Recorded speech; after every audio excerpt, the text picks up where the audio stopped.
Hi everyone, I'm back to talk to you a little bit about dragons. And you will know that I talk about dragons here and there, but I will be talking about dragons a little more in the future. And why is that? Because dragons are very connected to Christ consciousness. They are very connected to Atlantis. They are connected to a bunch of stuff that is being hidden by people that don't want this stuff to come out. Have you heard of the dragon conspiracy? Almost every single culture throughout history has a depiction of a dragon. Somewhere in their history. Yes. Cultures that have never spoken to one another. Yeah, it's even written in the Bible. In the Bible. And it's just like, What's up with that? What's up with that is that dragons actually belonged to a spiritual knighthood in Atlantis. And when Atlantis fell, the dragons all left Atlantis, or what was left of it, and spread out all over the world. And you can read more about that in my story that I have already published, and it is titled Angels and Dragons and Other Things. You can find it on my website. like a theory could be these cultures combined every animal that they feared into one type of animal, and it was like their dragon.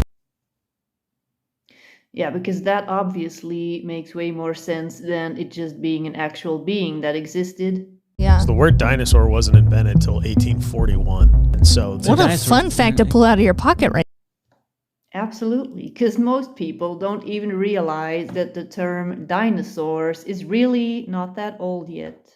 I have heard that. How old are dinosaurs? Millions of years old. But fun fact, the word dinosaur wasn't invented until 1841. Explain that. So yeah, if you are curious in learning more about dragons, then go check out my story, which talks about Atlantis a little bit, about Avalon more specifically, and the dragons. I have channeled them and they came through with what their role was in Avalon, what they did over there, the role of dragons and dragon riders. And I know this sounds all like, ooh, science fiction, some kind of fantasy story, but the thing is, this is all true. And this is a part of our Earth history that nobody will tell you about. But when you work with these Akashic records, when you work with people that have their own memories and they are all kind of lining up, then you just cannot deny certain things anymore.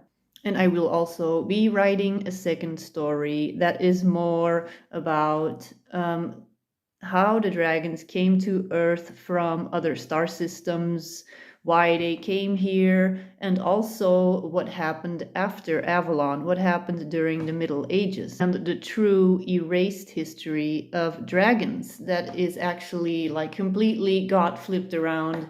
The story got completely distorted about the connection to the Rose lineage, Christ consciousness, and the Catholic Church and the Romans. So all of that stuff will be coming up in the second story. So yeah, go and check out that first book. It's on my website. And if you are subscribed to our Activate Your Telephone Line to Source magazine, the first chapter of the second story will be in there. And there will be 3 different chapters. The first one coming out now next week. Then the second chapter the month after that. And the third one the month after that. So stay tuned. Bye-bye.